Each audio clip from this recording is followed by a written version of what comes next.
Today is June 11, 2025. It's Talk of Giants brought to you by SeatGeek. And there has been one question that has been on my mind basically for the last week and a half. Why are Giants fans so united heading into 2025? It seems like they are, and I think that's 100% true. And I am bringing on known optimist Ethan GSN, host of the podcast NYG Weekly, or as some people like to call it, NYG every once in a while. Once in a blue moon. Once in a blue moon. You are a known optimist. You have a lot of energy in life. So I'm bringing you on to answer this question. Why are Giants fans so united heading into 2025? One podcast, one topic, one question. We're going to break it down from all angles. Thanks for joining me, man. How are you? I'm great. Thanks for having me. And you are correct. This is a weird offseason as it feels like most fans are more united than ever. And it hasn't made, again, maybe this is just because, my focus has been diverted other places a little bit, but since 2018, it's been a war zone out there. Mm-hmm. And it feels like tempers are calming a little bit, but we're going to take a little journey together and figure out if that's true. Yeah, because, dude, I had KB on last week, and we kind of just ran through OTA headlines and whatnot. And I finally got to the point where I'm like, you know what? I'm going to get there. The excitement is going to get there. These guys are going to get out there for training camp.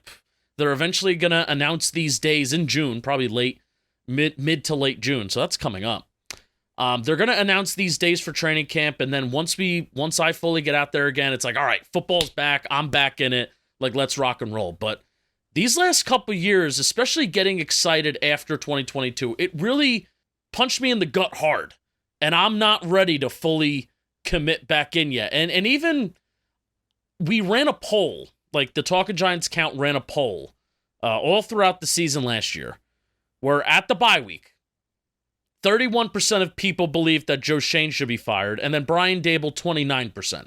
Okay, so that's pretty, the temperature wasn't hot. And then we got airplanes. And then planes, more losing continues, and it gets worse even after Daniel Jones. So then as of December 31st, and basically the end of the year, Joe Schoen should be fired went up to 65%, and Brian Daboll went up to 50%. And your listener base probably trends more positive in nature than mine. 100%. So those numbers do speak volumes. At the end of the 2023 season, 94% of the people believed that Joe Schoen was the right GM, and then 93% of the people believed that Brian Daboll was the right head coach. So what happened? Where so much of the fan base wanted everyone fired, to now 6 months later, when a football game hasn't even been played, the fan base is so united and ready to see this team take the field. That's what this show is all about. And Ethan, I think the resounding answer, and I think the most obvious answer, I asked all platforms that question, and the majority of the answers were Daniel Jones centered, and that's not a surprise. Not a surprise at all. You've got the stats and the numbers here, but after 6 long years, I still have memories of being at that 2019 draft. And oh, you were there. Oh, that's nice. No, I misspoke. Much like 2018, where I was at a bar. You were in a bar. Yes, I remember. Yeah. Ready to drink heavily should the worst happen. And the worst happened, and I did drink. I prepared for 2019 the same, with the Daniel Jones rumors swirling, and just listening to your very classic 60-plus Giants fan tell me over and over, he's the next Eli. Mm-hmm. This guy's Eli. He's the next Eli. And 6 years later, it's over. Yeah. He's gone. And there's finally reason for optimism in the quarterback room. Right, and so that's where I get to how much will Russell Wilson change the Giants. When I was preparing like some notes and I was preparing some of my thoughts for this, I asked that question to myself, and then I kind of just shook myself. And I said, wait a minute, you asshole. Because I got so, as especially the fire Joe Schoen, fire Brian Daboll, reset this whole thing, especially as that got so important towards the end of the season, and then even the anger that took place when that kind of didn't happen, But so much of the energy of why Joe Schoen should be fired, that at least I took, had nothing to do with Daniel Jones. It had nothing to do with the quarterback room. I thought outside of giving Daniel Jones that big contract, which that's a huge mistake and that's a huge swing and miss, and you can't just ignore that. But outside of that, I thought, like, Joe Schoen has been responsible with the QB room, most notably not reaching for a quarterback last year when the temperature was even hot in the 2024 draft to draft a quarterback. I won't say reach because, hey, there's some quarterbacks that look pretty darn good. Bo Nix really being the only one of them. We'll see Michael Penix. We'll see J.J. McCarthy hasn't even played an NFL game yet. But I thought that was good process by Joe Schoen passing on those quarterbacks. So the approach to the quarterback room was good, except for the major mistake of Daniel Jones. So that's why I got so distracted by his presence to start 2024. You kind of had this gut feeling, at least I did, after seeing that Texans preseason game where he throws that bad interception. It kind of felt over after that, and then you watch him against Minnesota, and it's really freaking over. So his 2024 was really, really bad. Like, worse than, I think, even some of his bad stuff that we've seen. Like, even if Russell Wilson is average, that will propel the offense forward that much more. And I'm excited about that. I'm excited for average, Ethan. I don't blame you. I think when we look at the quarterback room, I think there's layers to this. And you bring up a lot of good points. It was nice to see, despite at least the public perception being that Joe Schoen was very much on the hot seat, John Mara said otherwise, said so publicly, that we trust this guy, we're going to give him time, because for one reason or the other, he's never been able to get his guy. We can debate giving Daniel Jones that contract extension. He was probably put in a very tough place after that end of season run, winning the first round of the playoffs. Tough spot. Yeah, he says in a press conference, I'm going to bring him back, and it's like, all right, dude, great, cool. Yeah. So besides all of that, I mean, I distinctly remember, and I've spoken about this a ton, early in that season, the playoff run season, there are numerous pictures and video of Joe Schoen in the locker room post-win looking visibly upset that he was not going to be able, that the team was just not going to be bad enough to draft a quarterback. Like, shit, this isn't supposed to be happening. Right. And Brian Daboll's breaking down the huddle, the players are going crazy, and Joe Schoen's in the background looking like... Yeah. I mean, he even talked about it because everybody wanted him, like, go and trade for Jerry Jeudy, go and get wide receiver help, and he kind of held firm and didn't do that. And this is what's so frustrating about Joe Schoen, about what happened after 2022. What he said during that trade deadline, that press conference, is, we've had some... Ironically enough, we've had some one-score victories. We've had some close wins that you kind of flip a coin and things could go either way. So, like, hey, we're in a good spot. We've won a lot of football games, but we were also pretty close to losing some football games. Now, I'm not going to apologize for those wins because that's the NFL, man. Like, this isn't any given college. Sunday. You don't apologize for coin flip games. Every team in the NFL is good. Like, even the bad ones are still professionals and they're still good, and any team can give up a fight.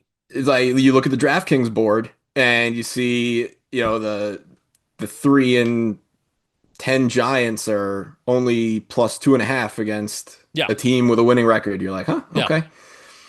So any given Sunday. Anyway, but I want to get back to my layers, right? Yes. Okay. So he misses out on the Caleb, the Drake, the Jaden. Yeah. Okay, very unfortunate. We know that he tried to move up. We know that he really wanted to try to draft Jaden Daniels and Drake May. Yeah, all for it. Me too. Jaden was my favorite quarterback in that class. Very unfortunate he wound up a Commander. You go into this offseason. Someone out there, don't know who, started some narrative. Maybe Matt Stafford comes to the Giants. No idea. Real. No idea who started that, but... Oh, yeah. Remember that? No, I don't. That guy, genius. Does that not feel like 2 years ago? An eternity. But again, he he tried to trade for a legitimate quarterback. It's very important because especially when the GM and the coach are tied together, you at least want the coach to prove that with a known commodity, okay, we can win. We can move the ball, we can score. Couldn't trade for Matt Stafford. They'd even brought in Russell Wilson the previous year to try to sign him. Mm-hmm. And I understand it was very close. So But what stone were they waiting? This isn't the right phrase, but what stone were they waiting to fall before before Russell Wilson? that's not the idiom, but It's I not. think I get it wrong no, all the time on this show. right. But it was just a debate over, I think, guaranteed starting time, and they No, it wouldn't was guarantee. Rodgers. Oh, you're talking about this offseason. Yeah. Oh, no, I'm still talking about Russell Wilson. Yes, okay. I'm not there yet, Justin. Okay. Please let me layer this. I'm excited. Okay. Layer it, So, onion it. all right. So you finally get Russell Wilson in the building. But here's the thing, and I don't mean to jump all over your very organized outline for this podcast. I know. The New York Giants have somehow the toughest schedule in the NFL this year. They're bringing in a 37-year-old quarterback. How old I is think he? he's 36 now. We'll see when he 36? turns Okay. 37. I'll let you know right now. So they bring in a veteran who, all right, like he's had success. We know that when he's allowed to, his deep ball is very good. He can still navigate the pocket. All right, it's fine. But when the Giants and your optimistic listeners and you, the optimist, would, again, I'm going to use a word that doesn't exist, would optimisticize Sure. about Daniel Jones and, what his ceiling was, if that wasn't there, there was no fallback option. You were falling back to Tommy DeVito. You were falling back to Tyrod Taylor. At least now, if the Russell Wilson experiment doesn't work, there is still reason for the fans to be excited because of Jaxson Dart. Yeah. And we'll see what happens with Jameis Winston. At least that'll be fun. So the quarterback room as a whole, big reason for optimism, for unification among the fan base, because even if option one doesn't work out, there's at least reason to be excited for Jaxson Dart in the future. Yeah, I think simply like this again, the whole point of the podcast, whole point of the show is why are Giants fans united? It's because the quarterback room is dramatically different. And most notably, there is a symbol of hope in Jaxson Dart in that quarterback room. I mean, that's the at its simplest, before you break down team identity and what that means to the quarterback room, what that means to the defense and the pass rush and this and that.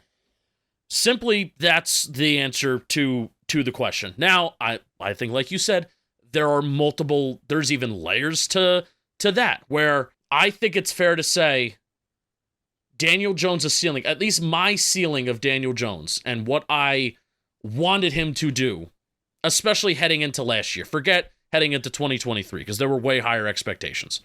But what I wanted Daniel Jones to be was almost kind of what Russ is gonna kind of bring, which is, I think Russ is going to be way more aggressive than maybe we ever thought that DJ could or be. Russ is maybe going to even just throw the deep ball better than what we wanted DJ to be. But DJ showed flashes of it in his career that he could do it well, a la the early Garrett and Judge days. He did it well when he did it. The issue was, and the issue has always been, well, dude, just freaking do it more, because that just hasn't happened. All right, we got to take a break because we got to talk about SeatGeek. Today's episode is sponsored by SeatGeek. You know the MLB season is underway. It's the NBA Finals. It's the NHL Finals. If you want to get there, SeatGeek is the place to go. If you're a Giants fan combined with any of those four teams that are in the finals, that's a weird combo. I actually know somebody, a good friend of mine named Chris. He's a Giant and a Thunder fan. Weird combo. But if you want to get to any of those games, you can use code GIANTS2025, get 10% off any tickets, and hell, even get ready for Giants games this year. Come join me at a Giants game. I'm up in section 315. You're going to get a good deal up there because green means good, red means bad, and you know that each ticket is rated on a scale of 1 to 10, so you know if you're getting a good deal. You can also get your parking passes on SeatGeek too. Get a good deal there. Get 10% off your parking passes using code GIANTS2025. You know we came through for you guys. Again, you can use code GIANTS2025 for 10% off your next set of tickets at SeatGeek. That's 10% off any tickets with promo code GIANTS2025. I'll see you at some Giants games. Get ready. This episode's about excitement and optimism. So why don't you get excited? Go on to SeatGeek. Come to a Giants game. Come to the home opener. We're gonna beat the Chiefs. So I'm gonna throw this scenario at you because you started to talk about Stafford. Thank you for starting that. You almost made that happen. What do you mean? And they were close, by the way. Oh, the narrative. Oh, the narrative. What do you mean? Thank you. What do you mean? You know exactly what I meant. So I'm gonna do a would you rather, and I think the first one is very simple because this offseason could have gone multiple different ways. I do not think Russell Wilson was their plan A. Russell Wilson was their plan C. In my opinion. Maybe even D. Okay. Would you rather A, have waited for Aaron Rodgers to sign a deal similar to the one that Russell Wilson signed? For me, that's an easy no. No. I'm fine with... I'm a big Rodgers guy. We can't deal with any of his BS with the state of this team. I'm with you. I think the Giants... I think they preferred Rodgers. I mean, they kind of waited. They kind of played that waiting game for a little bit, but then they didn't want to get caught in that.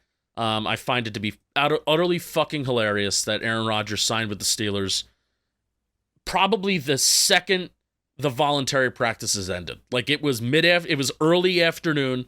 The Steelers probably called their practices at 9 a.m., 10 a.m., 11 a.m., and then by the time they wrapped up on the field, Aaron Rodgers was ready to sign that contract. Utterly hilarious. Or, Ethan, would you have rather have traded away pick 34 and next year's third for Matthew Stafford that obviously takes you out of the running for Russell Wilson, and then one or both of like a Javon Holland or Paulson Adebo, but basically Matthew Stafford would have taken you out of the running for a couple of the free agents that we had, and you would have had to backload his contract somewhat irresponsibly. But Matthew Stafford would have been sick as a quarterback. You know what I'm going to say. You're going to say you want it. I want it. Yeah. I want Stafford. And we were saying, while this was all happening, while the narrative was taking place, and I'm like, we're serious. Like, the Giants were fucking close. There were people in the Giants building that thought it was done, but I honestly think people in the Giants building underestimated the fact that Matthew Stafford really didn't want to leave LA. I think they got excited by the idea of Stafford, but they didn't realize that Stafford actually didn't want to leave, and they were maybe using other teams as leverage. Anyway, we were saying, don't give up pick 34. Like, don't give up pick 34. You can make it work with round 3. Okay, well, what did the Giants do to trade back up into the first round to get Jaxson Dart? They gave up pick 34, and they also gave up next year's third. I can imagine possibly a similar trade package could have happened for Matthew Stafford. Maybe. Plus the money you would have to give him. So what would you rather? I want Stafford. So his cap hit this year is $47 million, and that's about 17% of the cap. That's double the cap hit of Dexter Lawrence, who was highest on the team. And I know you're saying this as in, I want Matthew Stafford, fuck everything else. I know that's what you're saying. Basically. But like, here's the thing. I don't think people realize how good he still is. I think Matthew Stafford presently is at worst, feel free to disagree, in the NFC, at worst, the third best quarterback. I agree with that. Okay? So, him, Nabers, a great running back room. Like, the guy just slings it. He slings it. He can stand in the pocket. He's taken a beating his entire career. He can play hurt. At worst, the third best quarterback. When you're in a division with Jalen Hurts, Jaden Daniels, and Dak, like that, this is the type of quarterback that just wins you games. It doesn't, like, throw out all your fancy stats. Like, you're down one score with 2 minutes left. There are few quarterbacks in the NFL I want with the ball in their hands than Matthew Stafford, even at age 36, 37. No, I agree. I mean, and the fancy stats back it up. Like he's one of the best clutch assets, quarterbacks. Assets and money be damned. Yeah, I mean, the last couple years he's been one of the best clutch quarterbacks in the NFL. Yeah, and I agree with you that he still can sling it. He's still got shit left in the tank. I mean, I think that Rams team could, like, I think they can make a run. They have a good young team, and as long as he stays healthy, which it's been the last 2 years of him staying healthy, where just before the emergence of Nakua, he was even questioning himself. Is this something that I still want to do? Right. The Rams are declining. I'm declining. Is this still something I kind of want to be in? And then as soon as Puka Nakua kind of comes up, it's like, all right, boom. The Rams are back, and then they start building a really good young nucleus on that defensive side of the ball too. So why I bring that up, it's not to, like, I don't know. Like, I don't know what I would prefer, because there is the realistic, like, okay, Javon Holland or Paulson Adebo. I think you could still get one of them. yeah. I don't know if you can get both of them. And then I even put, like, Chauncey Golston, who has like a $4 million cap hit. Darius Slayton has like a $6 million cap hit, I think, this year. So $47 million. If the Giants would put that cap hit, similar to how the Rams structured it, they could structure it differently than what the Rams did. The Rams have a couple void years, a good amount of void years added on to Stafford, the end of that contract, that even when he will stop playing for the Rams within the next, I would say, 2 years, they're going to have to continue to pay him down the line, and that's exactly what the Giants would have had to do. Plus, they're just, I think, inevitably would have been a tax on the Giants, because he would be moving from LA to New York when he doesn't want to. Sure. So the Giants would have given him more money than what the Rams did. I think he compromised with the Rams is what he did. So this is like Chauncey Golston, a depth guy that we really like. Bringing back Darius Slayton. Like, it's kind of crazy how we were worried about wide receiver 2 and worried about leadership in the wide receiver room, and then Darius Slayton just chooses to have Stockholm Syndrome with the Giants, and that problem was just like, oh, that's fixed. Great. We don't have to worry about that. So,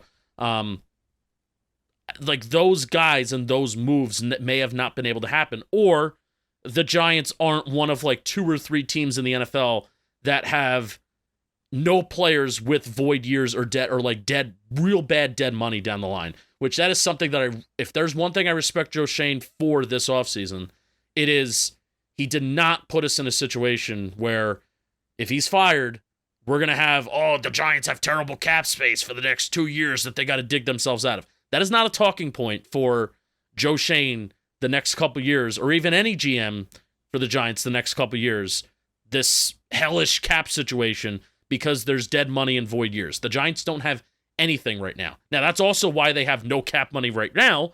It's because they have, I think, responsibly spread out their money, which is a good thing. It is a good thing. And Justin, if I look distracted right now, it's because I'm breaking NHL scoops as we're recording this podcast. I love that. So, talking Isles, what's the Islanders pod? I am recording a Giants podcast while breaking New York Rangers scoops in my New York Islanders Discord right now, is what I'm doing. The man does it all. He starts narratives and he breaks Rangers scoops to his Islander fans. That just blew my mind. Yeah. I didn't mean to get down into a rabbit hole of Matthew Stafford, but you did bring us there. And I think it's worth, while examining, again, why are Giants fans so united? And the quarterback room having an identity is one of the reasons why. I think it's worth looking at, okay, well, they wanted Stafford first. And I don't think any of this happens. Obviously, right. You're not trading for Jaxson Dart if you get Matthew Stafford in here. Well, Russell Wilson, Jameis Winston, and Jaxson Dart, I don't know if it was plan C, D, or E, or whatever, but it certainly, I don't think, was their plan A and B. I certainly do not think that. So no, Stafford was very clearly plan A. Yes, 100%. 100%. Or was Shador plan A? I don't know. That's why this whole situation, it still kind of reeks to me, and that's why I'm not full on like, let's fucking go, because the Giants, they had backup plans, and they executed that backup plan, I think, well for what the situation was, and especially not putting themselves in a situation like adding a Matthew Stafford where you're putting a lot of money and a lot of investment into a player that you're not fully sure what you're going to get out of. But also, that's kind of what Jaxson Dart is, and that's kind of what drafting a first-round rookie is. I mean, undoubtedly, the direction that they wound up going is better for the future. Yes, for the yes. That's if Jaxson Dart is a franchise quarterback. I think regardless. I mean, what? He sucks and Shane gets And fired then and they Dable all gets get fired. fired. Yeah. Yeah, and then you just start over. And then we just do it all again. And we do it all again and we're all miserable. But I Yeah. mean, arguably better than, getting close but not close enough with Stafford and having to deal with the backloaded contract and the cap hit and, turning into the Yeah, Saints of the Northeast. But that's right. All right, Ethan, there's one thing I got to talk about before I want to wrap up quarterbacks because I do feel it. like, every episode we talk quarterbacks, and I always talk about them way longer than I want to. But today's episode is brought to you by Hall of Fame Bets. Are you tired of throwing away money at parlays you just have a feeling about? We've all been one leg away from hitting a massive parlay, but a strikeout, unexpected bucket, or a Hail Mary pass comes in to ruin it. So with the Hall of Fame app, that could be a thing of the past by using historical data, matchup grades, leg correlation tools, and player performance insights. Once you've built your parlay, you could send it straight to your sportsbook with one click. On top of that, with Hall of Fame, it isn't just about parlays. It's built for player props, game lines, and more, giving you the tools to break down trends, spot value, and make smarter bets across every major market. So for a limited time only, our listeners not only get a 7-day free trial, but they also get a 50% off their first month when they use code GIANTS at checkout. Just download the Hall of Fame app on iOS or Android and enter code GIANTS, and you're all set. Hall of Fame bets. Thank you. Thank you. Become a smarter better. How about that? All right, so I'm going to say this one thing, Ethan, and I know you're going to agree with me because you're just you just sometimes you feed off of this energy. Let's hear it. I am preparing people right now. I really think, and I don't call me a fucking hater. Don't call me this. Don't call me that. I'm just letting you know right now, because when people start to say it and report it when training camp happens, you're going to be like, oh my God, we'll give him time. What the fuck? He's a rookie. Jaxson Dart is going to struggle in training camp. Really? I think he's going to struggle in training camp. The early reports out of the beat reporters that are just whispering, because that's what they're doing right now, and they only should whisper. Like, it shouldn't be a big story that Jaxson Dart doesn't look good in spring practices. I don't care. I won't fully care that he even looks bad in training camp, but I'm telling you right now, I think it's not going to look pretty. Okay. Because I don't want Jaxson Dart to play this year. I don't either. That is my number one priority for the 2025 season. All I'm saying, though, is if Davis Webb could look good in shorts, Jaxson Dart could look good in shorts. Right, and he'll be going up against the third team. Yeah. At times the second team, and maybe even at times the first team, like Dable has already kind of done throughout the spring from everything that we heard, which is good. Throw him in the line of fire, see how he reacts, blah, blah, blah, blah, blah, blah, blah, blah, blah. But from some of the people that kind of tell it like it is, there's been some stuff of Dart that hasn't been great, and they've only been there for 2 practices out of the I think at this point they've done like eight or so, maybe 8 or 9. But I think the media's only been there for 2 of those. So there is no way to paint a full story on Jaxson Dart when you've only seen, 2 out of 9, less than 20% of the total practices, right? We'll form more of a story in training camp when fans get in there as much as they can, and then even afterwards when the beat reporters are there and there's no more fan access and shit like that. But I'm just letting everybody know right now, I think Jaxson Dart is going to struggle in camp. I am not going to, that's not me saying, I think this guy's going to suck, but my main priority of this year is I want to see Jaxson Dart as little as possible, because I do not think right now he is ready for the game of the NFL. And at the pro level, I do not think he is ready. That is my number one goal of this year, because the pressure is going to be there for him to go in. It's going to be there, even if Russ is okay. Yeah, they have the hardest schedule. Yes. It's very realistic that the Giants are picking top 5 again. We hope that's not the case. The defense has improved. Right. Maybe they've got an identity this year. They've got improved quarterback play. They have the hardest schedule in the league. I mean, they don't start hot, that drum beat's going to be loud. I agree with you. I hope that they can withstand it and stick to their guns. Unless like the guy develops really quickly. I mean, who knows? But I'd rather he not get thrown into the fire. Yeah. And this is just, I'm saying I think this. I could Right. be wrong. And I'm not in the building. I'm not talking with him. I'm not in the meeting. Blah, blah, blah, blah, blah. But I'm a fan. I have a podcast and I can have a fucking opinion. There you go. And I just, based off of what I saw at Ole Miss and everything that you hear about Jaxson Dart and the system and Lane Kiffin and all that shit, I just don't think he's going to be ready. And I think that's okay. I think that's totally fine. There's been tons of prospects that have been super raw. Jordan Love was super, super raw. Lamar Jackson, all these guys were super, super raw. And this is not to compare him, and he's going to be a top 5 elite quarterback in the NFL. Certainly hope he is. But I think the best chance that Jaxson Dart has at becoming possibly a franchise guy, an elite guy, it is going to be not by trial by fire and playing. Because I think if he gets hit with what it's like to be a fucking New York Giant, it ain't going to be fun, and that's not going to be good for his future. I agree.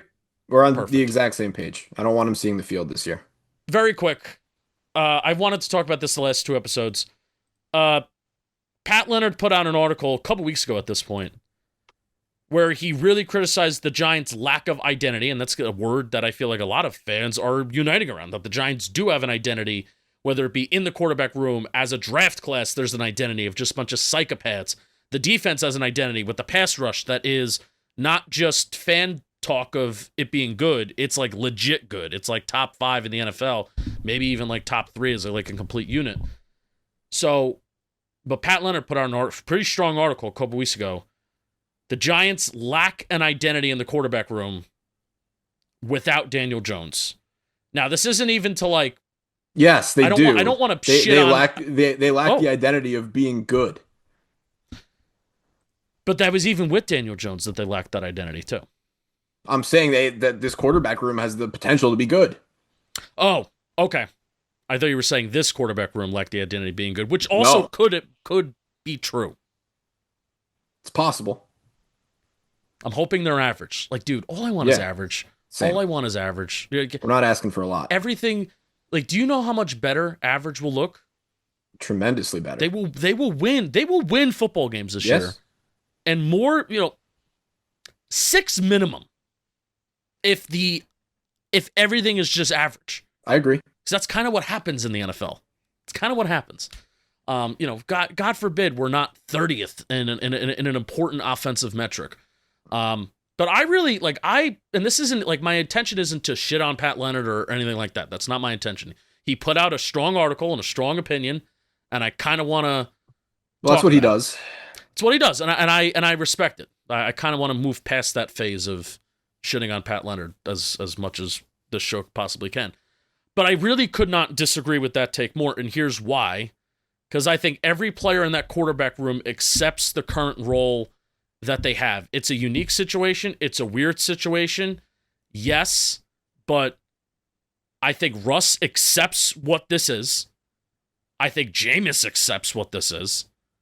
And I think Jaxson Dart knows what his expectation is. And then Tommy DeVito's just there. I think it's fine. Can I disagree a little bit? Please disagree. I don't think that that's an identity.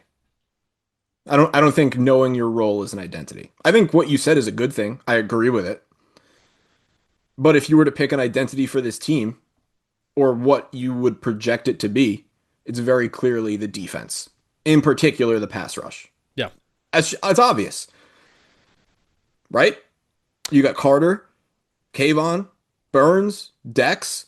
Like, it's very obvious that going into this season, they understand that, yes, the quarterback room has a much higher floor than it did in years past, but the ceiling is very, very limited. And if that's the case, the best that you can hope for is, like you said, average quarterback play. And the defense just needs to keep you in games. Yeah. And they're going to do that through their pass rush. That's what their identity is. Now, whether that shows up and Shane Bowen can get the most out of it, well, TBD. Yeah. But to me, it's quite obvious. So let's talk about that.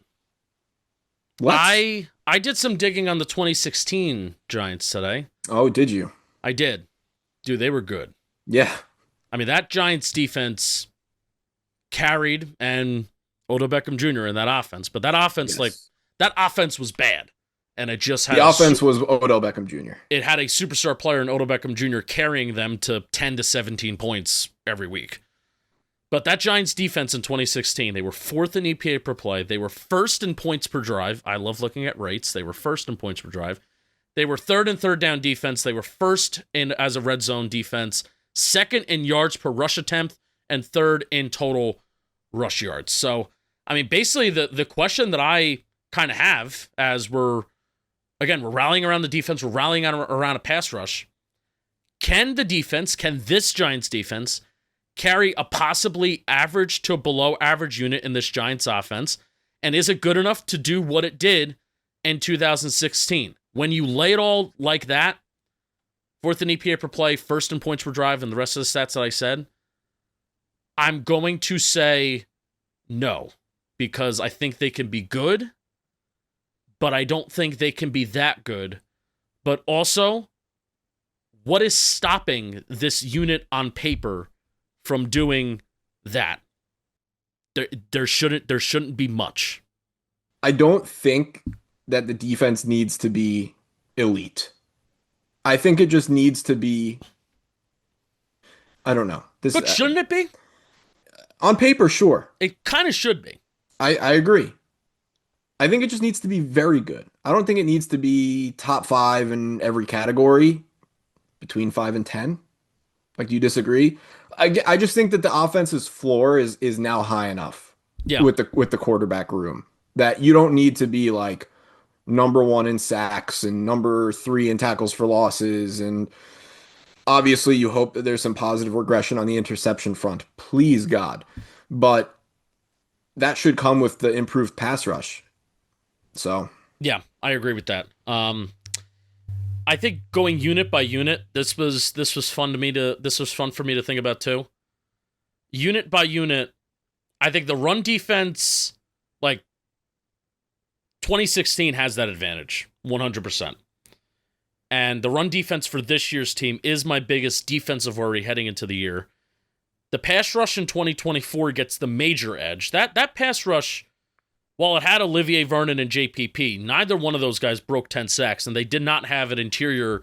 They really didn't have any interior presence. Like, Jonathan Hankins was the best interior presence that they had as a pass rush. yeah. He was underrated that year pass rushing, but nowhere near Dexter Lawrence and nowhere near Such a shame. I was such a big Olivier Vernon guy. Yeah, nowhere near what we're expecting Darius Alexander to be too. I think the linebackers are better in 2024 as well, but I think the secondary in 2016 was better. So there's some give and take in some of those areas and how the defense was overall constructed. And you also had a defense in 2016 that was led by Steve Spagnuolo and not Shane Bowen, which, like, that's that. I wrote down in our doc, Ethan, Shane Bowen, Yes. Because I just don't know.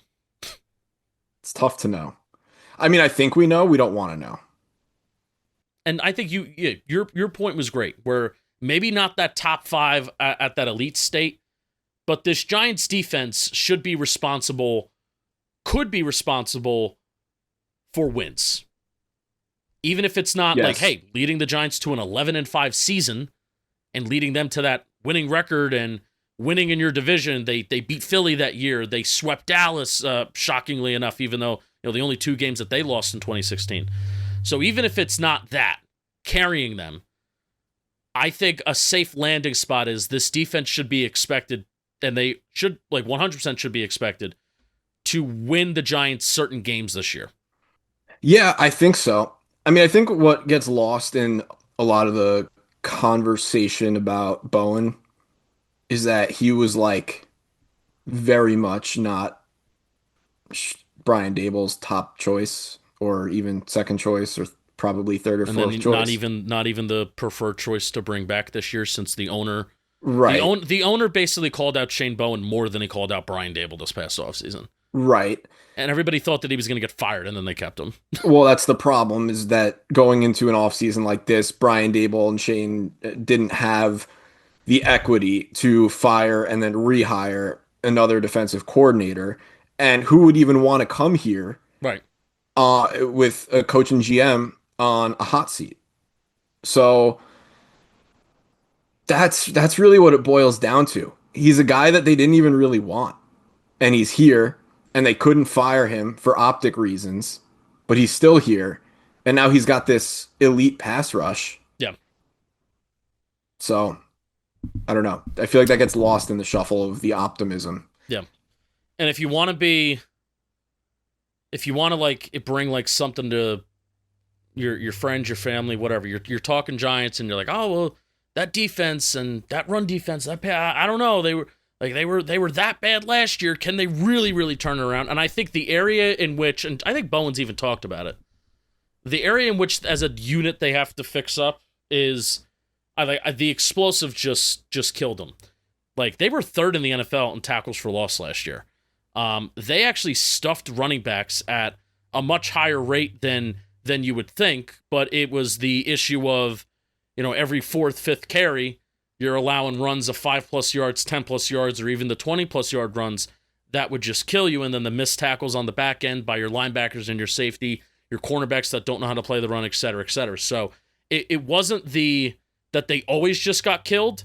It was the big ones were big and they cost them. And I think it's this same thing on a smaller scale with the pass defense as well, which that's why the additions that you brought in up front, that includes Chauncey Golston as a guy that can kick inside, but also some of these lighter edge rushers are coming off the field on early downs, and Chauncey Golston's in, and then Paulson Adebo will hopefully be better against the run. Javon Holland and Tyler Nubin, two very good safeties against the run in that tandem. So that's my hope this year, Ethan. Eliminate the explosives.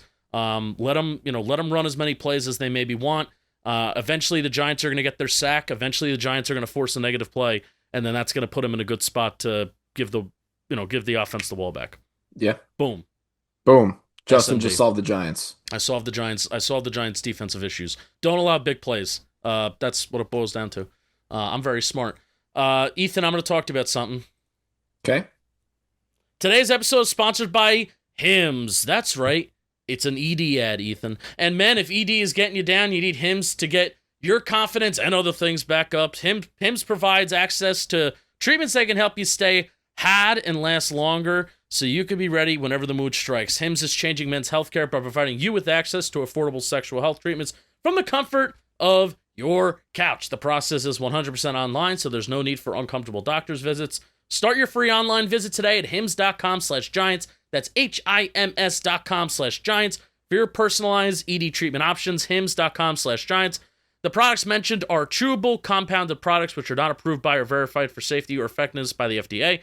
Prescriptions require an online consultation with a healthcare provider who will determine if appropriate. Restrictions apply. See website for details and important safety information. Subscription required. Price varies based on product and subscription plan. Did you hear that I talked like Dave Gettleman for a second in that read? A little bit. Hard.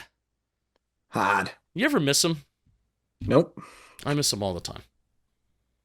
What is wrong with you? I honestly and truthfully do. You're Okay. sick, man. I have another thing I would like to talk about. So we talked about the quarterback room and why that's a symbol of hope for Giants fans. It's killing Daniel Jones. Daniel Jones is no longer here. He's wearing number 17 now for the Colts. Number in college. Anthony Richardson is, surprise, hurt yet again. Daniel Jones is gonna start a lot of games. Yeah. My guy Dalton Philly at the office is very shocked by that, but I told him it was coming. So Daniel Jones dead. People are really happy about that. Russell Wilson here. People happy. People even more happy about the symbol of hope for Jaxson Dart. Hopefully he pans out, and hopefully he doesn't play all that much this year, because I would like him to continue to be a symbol of hope and not get mad at him and not get frustrated that he may not be good right away, which is okay. Yep. We talked about the Giants' defense, their identity, their pass rush. Hey, they force negative plays. That's their MO. Can they be a defense that could carry them like 2016? Maybe, maybe not. But they could be good, and they should be expected to help win them games. That's what we discussed so far. The last thing I want to talk about is Malik Nabers. And I'm leaving this to you. Because weren't you the head of the Odell Beckham Jr. Defense Brigade? No junior, but yeah, the Odell Defense Brigade. Okay, excuse me, Mhm. no Beckham Jr. I think their biggest offensive superstar right now, in Malik Nabers, is a huge part of why Giants fans are so united. So OBG helped catapult the 2016 team into relevance. Can Malik Nabers be that kind of player for the New York Football Giants, Ethan? Yes, I agree. absolutely. I mean, he had an incredible rookie season with some of the worst quarterback play you and I have ever watched as Giants fans. And we've seen some bad stuff. Yes. And the great thing about Malik Nabers is that it's quite simple. Just get him the ball. That's it. You don't need, I mean, again, we would like to see this. We will see this. You don't need super accurate downfield bombs, right? They'd be You don't nice. need all these fancy trick plays. Just get the ball in his hands, and he makes things happen. And they now have a quarterback who's capable of that very simple task. Dude, you want to know what's crazy? Tell me. So I looked today at their per game stats, like OBJ's 2016 versus Nabers' 2014. Now Yeah. OBJ had better per game stats, Oh like yeah. in 2014, like his per game stats were like through the roof. It was crazy. He's had better per game stats, but I just wanted to look at like, okay, a player that was the offense for the Giants in 2024, Malik Nabers, versus a player that was the offense for the Giants in 2016, and everybody knew it, right? That both played wide receiver. What did they do on a per game basis? Odell Beckham Jr., 6.31 receptions per game, 85.4 yards per game, 0.63 touchdowns per game, and then 10.5 targets per game. Malik Nabers, 7.3 receptions per game, a whole reception grader, 80 yards per game, 5 yards less, 0.47 touchdowns per game, so close there, and 11.3 targets per game. So it's about it's almost a whole extra target per game. Would you think that those numbers would be that close? I mean, especially even just look at the yards per game. Would you think they would be that close if I had to quiz you like before this started? Me personally, yes. But I think people forget that there were some games where the game plan was literally just like, here you go. Here you go. Every play was to Malik. I mean, there were some drives where I think he had like Yeah. 4 or 5 catches. Like they fed him. Why I was surprised by that is I didn't feel like Malik Nabers got good quality last He year. didn't. Like it was way more about quantity. And that's my main goal for Malik like Nabers for this year. And this is a Brian Dable thing, this is an offense thing, this is a Russell Wilson thing. It's not even a Malik Nabers thing. I have a goal for Malik Nabers that I want him to do. But less about volume and quantity and more about quality this year. Like, even if he doesn't have as many catches, but he has more yards, and like that yards per reception number needs to go up. That's the main thing that I'm looking at needs to And go it will. up. Like there needs to be more And the touchdowns. explosives and the touchdowns. There needs to be more explosive. There needs to be more wow from Malik Nabers. And that's where I get into where Malik Nabers himself can improve too. Yak and being a playmaker. Now, this is your quarterback doing you favors too, your quarterback leading you to where you need to be, your quarterback giving you those opportunities down the field to go up and get the ball and then make someone miss after the catch. So the quarterback and scheme is inevitably part of this. But if we're going to continue Malik Nabers and Odell Beckham Jr. going stride for stride with each other in their rookie years, in their rookie contract years together as Giants players, that's where Malik Nabers needs to go. Yak, like the shit that we saw against the Colts game, because the Colts were dumb and they played off coverage, and their defense coordinator was fired the next week. Gus Bradley, as he should have been. He should have been fired last year. I digress. Because the Colts were dumb, you finally got to saw like what Malik Nabers could do. But there are going to be teams that are going to play you smart. There are going to be teams that try and limit what he can do. Go out and do it. That is the next step. Like why I was so surprised to see that the yards per game was only only five in favor of Odell. It's because everything was just forced to him. And OBJ had those games where he would take over and those moments that made you go, holy shit, this guy's a star. Nabers got that through volume last year, not necessarily through the holy shit, look at that play. You know what I mean? And I don't even think that was merely his fault. Agreed. I'm excited. I am.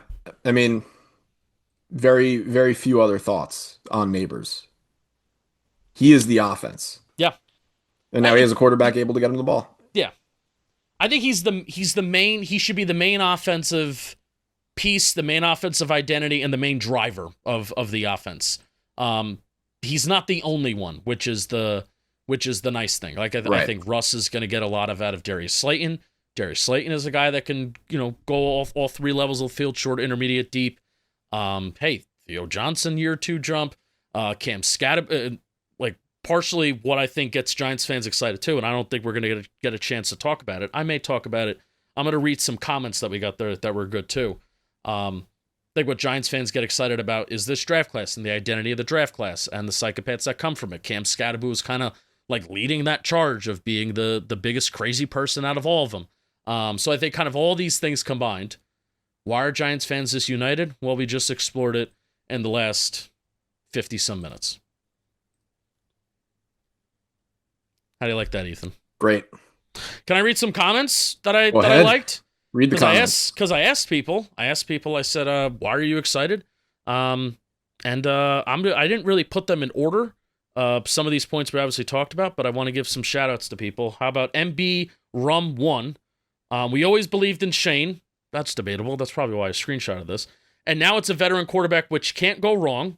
And he has a deep ball, and at least there'll be some exciting young players, not just boring, but good players. This is the one I want to talk about, too. Chad Powers official. Because there's literally nowhere to go but up. Stop saying that. It can always get worse. Always get worse. Could always get worse. Stop saying that. There was a lot of people that said, because it can't get any worse. Yes, it can. I thought we learned this. Howie Figawi on Instagram said, and this is the same thing. Once the Scatterby pick came across the wire, I think Giants fans everywhere could sense a vibe shift. I'm excited to see a team with a new attitude. Yeah, I think that's where a lot of fans are coming from too. Team gains personality. I certainly agree with that. I need to put my glasses on. This is fucking ridiculous. I am almost 30, everyone. Frankie Jr. Flores, because he generally had a good offseason that there's little to know or to argue about, only to debate would be taking another quarterback over Jaxson Dart or maybe signing or trading for another player. Huge part of it, I wasn't the biggest Jaxson Dart fan. That's why I want him to sit, because I don't think he's ready. It's obvious the one common denominator was Daniel Jones. Piece to Matt Casso says, half loved him and half hated him, and it segregated the fan base. Having Russell Wilson and Jaxson Dart feels like a breath of fresh air. So I think simply Daniel Jones just not being here. That's going to be helps. A common theme, yeah. And I'm going to read one more from Hudson Paris. First time we've seen a plan for the future in a while. Let Russ play, then Jameis if Russ gets hurt, and sit Dart for the season. Young and hungry defense with our vet and dog Dexter at the helm. Didn't feel like Dable and Joe went all in, traded the house, tried to save their jobs this year. We are set for years to come. Bang. Bang. Oh, Fat Dable's back too. So I forgot. Dude, yeah. I literally all day I was thinking about this podcast and I meant to bring that up. Yeah, Solarite 294 with the best one of the show so far. Fat Dable's back, and I think that is the biggest X factor. I agree. I was about to launch a class action against Ozempic. Ethan, are you ready for the season now? I'll get there. Well, thank you for joining me, my friend. Can you plug whatever you want to plug? Sure. As Justin said, the NYG Whenever We Feel Like It podcast. Follow me on Twitter at EthanGSN. If you're an Islanders fan, subscribe to Isles House. Check out our Isles House Patreon. Join the Discord. Get the scoops before anyone else. That's about it. You do you're giving all hockey scoops too, huh? Oh my God. Dude, I'm just like getting all the details about the Rangers offseason plans as we're recording this. All in That's the awesome. Discord, by the way. Go ahead and join if you want to understand what Chris Jury's cooking up, and it's not pizza. I can name Shesterkin is a player on the Rangers. Very good. Yes, he is. I don't know his first name. Igor. Yeah, Igor. Yeah. Yeah, I can't name you another one, and I that's can't okay. name you a single Islanders player. That's okay, because you know what? Well, we'll work on the Islanders, but I think there's going to be a lot of turnover on the Rangers, so you'll have your chance to learn some new names this Nah, summer. I'll pass. Okay. No disrespect. I don't give a shit. No disrespect. All right. We'll see you next week. I actually think that I'm gonna try and get your partner Weiss on for a mailbag. So keep an eye out for a mailbag tweet. First time that's happened in a while. My one ask is don't be a dick and don't be an asshole, because if you are, it won't fucking bother me. But just asking you, don't be a dick, don't be an asshole. We're gonna do a mailbag, And it also won't get read. Yeah, You it are won't get wasting read. your time and breath. Yeah, like if you want to feel cool about yourself, great. Yeah. So we'll see you next week, and take it away, Joey. Starts today. Let's go Giants!